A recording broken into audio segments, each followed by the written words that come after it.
Welcome students to lesson 25 of the Changing Economic World topic. In this lesson we will be exploring the impact of Nigeria's development on its natural environment. Development is great. Manufacturing helps it happen. Development is important to improve people's quality of life. However, it often comes at the expense of the natural environment. It often damages the natural environment. I'm going to show you today how that has happened in Nigeria. Please write the date, title and learning objective and have a pen and paper ready to learn. Time to review your learning. Write 1 to 10, answer the questions from memory and then mark your answers. Go for it.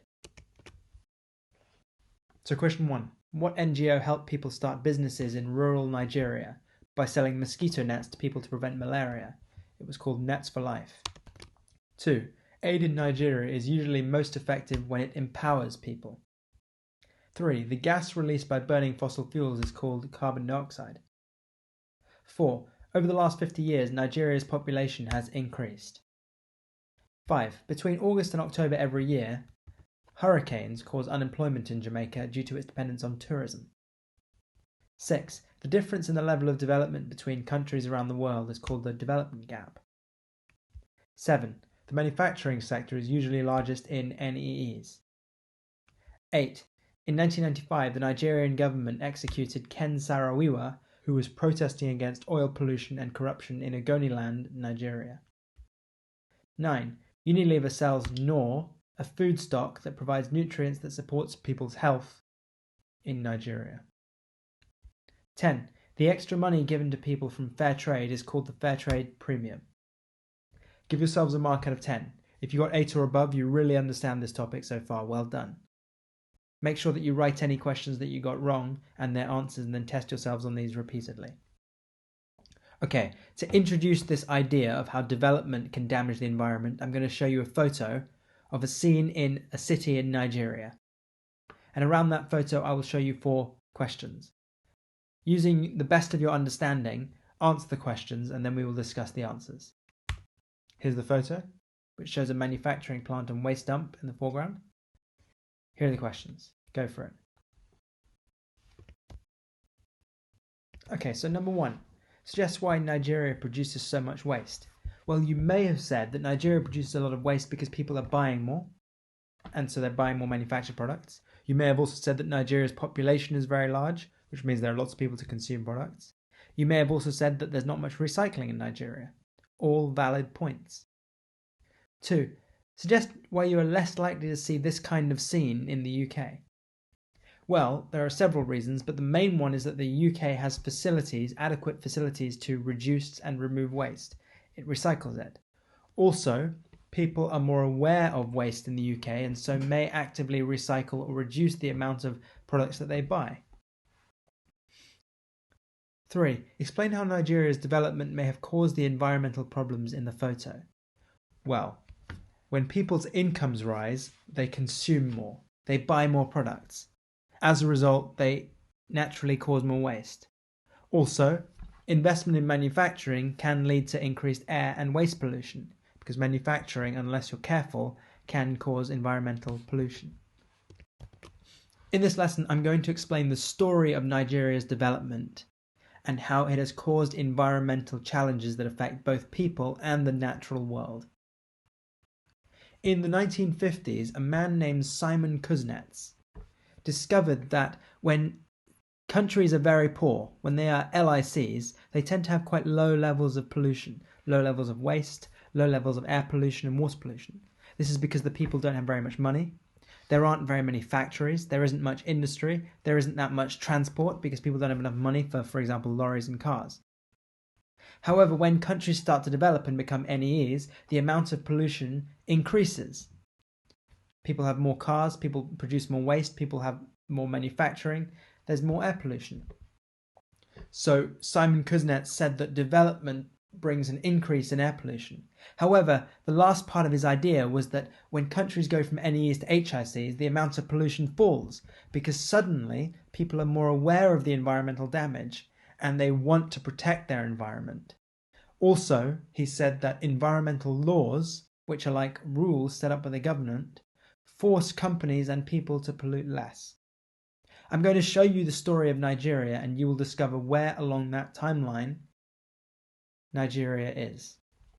Okay, so Nigeria has caused 3 basic types of pollution and environmental damage. The first, as a result of development, is deforestation. Write this as a subtitle and underline it.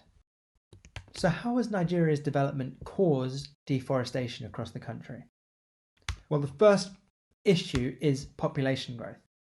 Nigeria's population over the last 50 years has been growing at an average of 5% a year, which is much more than the 0.7% of the UK every year. So the number of people in Nigeria is increasing rapidly because there's a high birth rate and a falling death rate. That's the first cause. Second cause, the number of people in cities in particular has been rising. Because of higher incomes and increased manufacturing and tertiary sector jobs, people move to cities. Cities cause a lot of pollution in particular, as you will discover. The increase in the population of Nigeria, which is now about 190 million, has caused deforestation. Here's how. The first reason is this. When more people move to cities, the city needs more houses. And those houses get built outwards.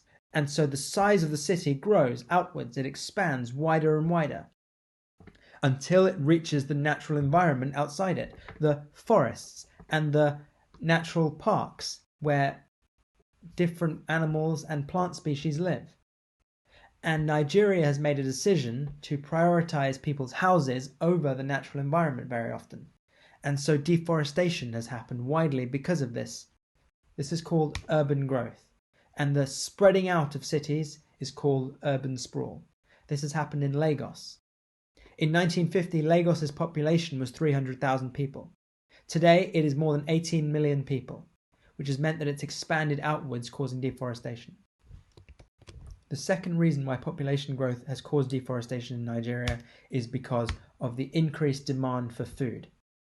Agriculture remains a very important sector in Nigeria, as most people still work in the primary sector, and because there are so many people now, they need more food. And so agriculture is taking up more land than it did in the past. For agriculture to be able to be possible, deforestation is required, which means a loss of biodiversity, the number of plants and animals in an area. What effect has this had on Nigeria's forests? Well, this is a typical photo. Some 70% or more of Nigeria's natural forests has been destroyed through urban growth and the spread of agriculture between 1950 and today. More than 75% in fact has been destroyed. One example. In the southeast of Nigeria, called the Cross River National Park.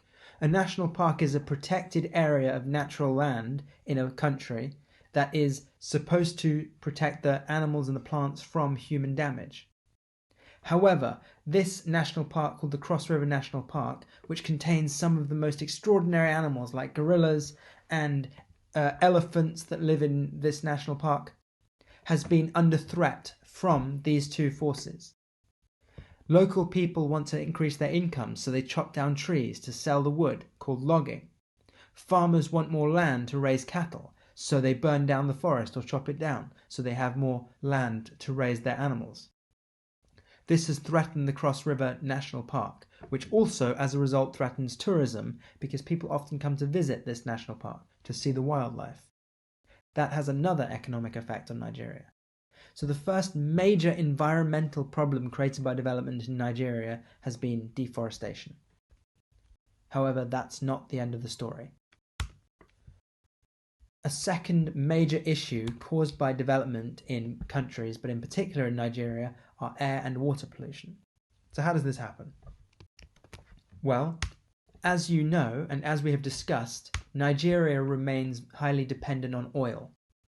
Oil, while being very profitable and providing Nigeria with large revenues with which it could potentially spend on development, is a very harmful substance, harmful to people and to the natural environment, to plants and animals. In Nigeria, as I have explained in previous lessons, there have been more than 7,000 oil spills since it's been discovered in 1958, which have caused vast damage to water supplies and to human lives. So the dependence on oil has been the first cause of air and water pollution. Additionally, manufacturing, while an excellent source of rising incomes and an excellent promoter of development, has also led to air and water pollution. Because manufacturing itself releases harmful chemicals into the air or into the water, but also because it leads to rising incomes, more people can buy cars, which pollute the atmosphere more. So how does this combine with other forces to cause air and water pollution? Well, I want you to consider this idea. In a school, there are rules. School rules from everything from behavior to uniform to how you're supposed to work in lessons and what classes you're supposed to be in. And those rules are designed to make the school function well.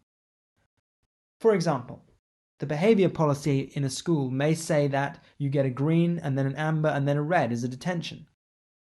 But the only way these rules actually mean anything is if they are enforced, which means the teachers in the school, the staff in the school, have to make sure that the sanctions, the punishments, are carried out, or the rewards are carried out if the student does something well. If the rules are not enforced in a school, then they're meaningless.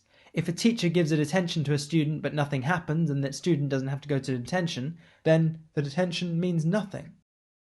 So for a law in a country to be effective, just like a rule in a school, the law has to be enforced by the government, which means that the country needs to have police and regulators, which are people who enforce the rules, like teachers in a school, to make sure that businesses or people respond to those rules and they follow them.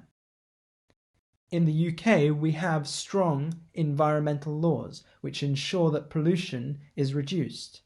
In Nigeria, that's not the case. There are more than 70 environmental laws in Nigeria. However, they are weak environmental laws, which means they are not well enforced. What do I mean by that? For example, one environmental law says that factories must not release harmful chemicals into the air or into the water. But this still often happens because there are too few police to punish companies when that happens, and there are too few regulators to actually monitor companies so that the government actually doesn't know how much pollution is going into the air or into the water. It's often weeks until the government discovers an oil spill in the southeast of Nigeria, and it very often doesn't do anything about it to make the business or the people who caused the oil spill pay. These are called weak environmental laws, and they cause air and water pollution to be worse in Nigeria because the businesses and the people don't feel they have to follow the rules, which allows them to pollute more. So, manufacturing, for example, an important part of development, is very polluting in Nigeria. This is a chemicals factory in the south of Nigeria, and as you can see, it's releasing a lot of harmful chemicals, for example sulfur into the air and nitrous oxides and carbon monoxide. These are all very harmful for human health. They cause lung cancer and asthma. And in the UK, such a factory would not be possible because the environmental laws would force a company not to release these chemicals. But in Nigeria, this still happens. Additionally, Nigeria's dependence on oil means that oil spills are very common because the environmental laws that force companies to pay if they spill oil, or force companies to have very strict safety conditions so that it's very unlikely they spill oil, these rules are weak in Nigeria, and so oil spills are common. Finally, the rise of incomes among the people in Nigeria, especially those in the cities like Lagos, has meant that people drive more cars, often cheaper polluting cars, and also the increase in the number of businesses has meant there are more lorries, which pollute as well. This has meant that cities in Nigeria are some of the most polluted in terms of air pollution in the world. A city called Onitsha, Onitsha, in central Nigeria has been recently rated as the most polluted city in the world. The air is the worst quality of any city in the world. This man has rubbed his hand across the window of his car and picked up this soot from the fumes in the air. This causes devastating damage to human health, and thousands of people die in Nigeria every year because of air pollution. To compare Nigeria's air pollution to the UK, about 7 times as many people per 1,000 die from air pollution every year in Nigeria, all as a result of weak environmental laws. Additionally, however, the environmental problems are not done yet. There is a significant problem of waste in Nigeria.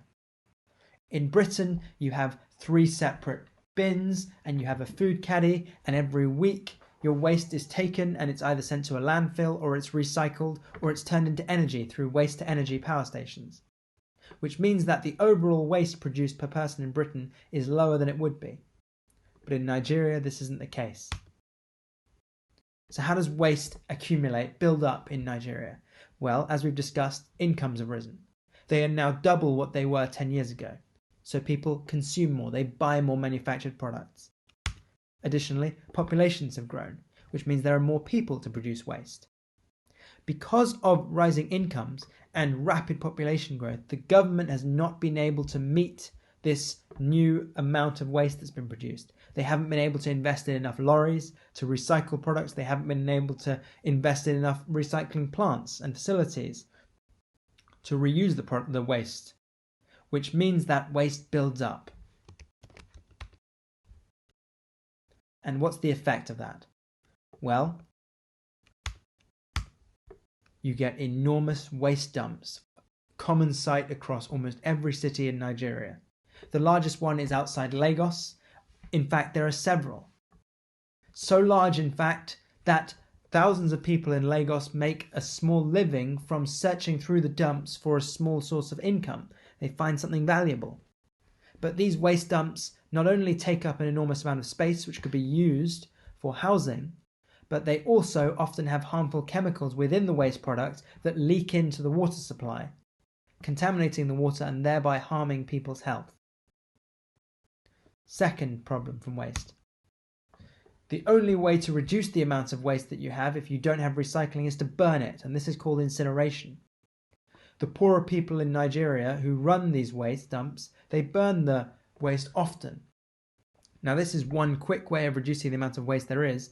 Unfortunately, because you have lots of plastics and harmful chemicals, for example batteries, in the waste dumps, toxic fumes are released from these fires that spread across the city and add to the air pollution in every Nigerian city. Lagos itself has air quality that is 7 times worse than is what is legally acceptable by the World Health Organization as considered safe for human environments. So it's 7 times above what is considered safe, the air in Lagos, because partly of incineration in the waste dumps. And finally,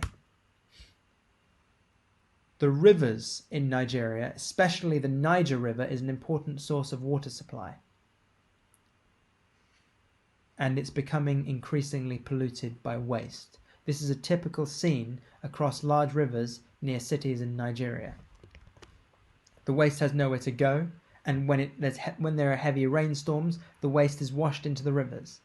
Not only does this cause a massive impact on the ecosystems, killing species of fish and plants, which means fishermen lose their incomes, but also it makes it more difficult for people to access clean water supplies. It also has the added effect of reducing tourism, because tourists are deterred, which means they're discouraged from visiting, by polluted rivers. So these 3 main forms of environmental damage have resulted largely from Nigeria's development. Okay, I'm going to ask you some questions in a whiteboard format, so use your pen and some paper to try and answer them. Okay, question 1. What does it mean to enforce a law? For example, an environmental law. Law enforcement means making sure that people follow the rules and that if they break the rules, they are punished. For example, in a motorway in England, if you go over 70 miles an hour, police will catch you and you'll be fined. Question 2.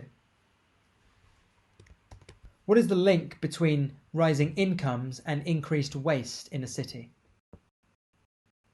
Well, if people's incomes increase, they consume more, they buy more products, more food packaging, more appliances like fridges and freezers, more other kinds of products like toys for their kids or nappies for their babies. All of these things add to waste. Question 3. Why does more waste go to landfills and big waste dumps in Nigeria than in the UK? Well, there are several reasons and things you could have said. Number 1, Nigeria has weaker environmental laws, which mean people and businesses are able to dispose of their waste more easily without being at risk of being punished. Second, Britain has invested much more in recycling and reusing its materials and its waste so that much less reaches landfills. In the UK, about 50% of waste is recycled. In Nigeria, it's a maximum of 13%, but in reality, it's more like 5%. Finally, suggest how economic diversification could help to reduce Nigeria's environmental problems. So a reduction of its dependence on oil, how could that reduce its environmental problems? Well, you could have said several points. First one, if Nigeria reduces its oil industry, that might lead to reduced oil spills, thereby benefiting the Ogoni people in southeast Nigeria who have suffered most from environmental damage. You may have also said that economic diversification means investing in other industries, for example, those that are less environmentally damaging, like in the tertiary sector. Communications jobs, research jobs, teaching jobs, retail, all these kinds of jobs have lesser environmental effect.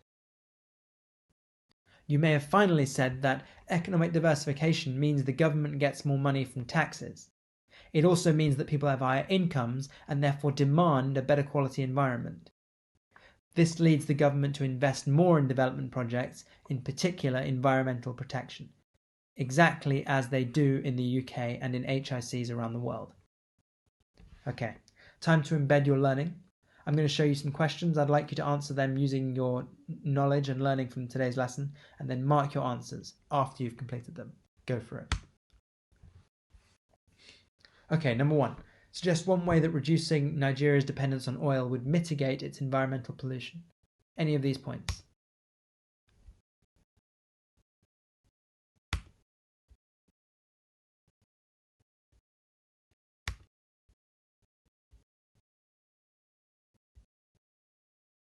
Question 2.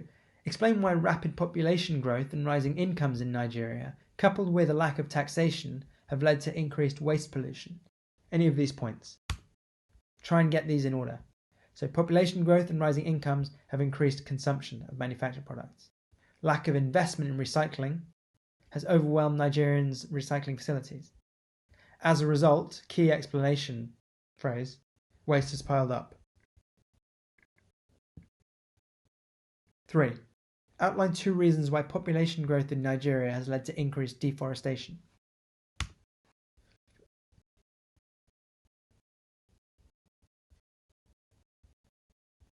Or you could have said,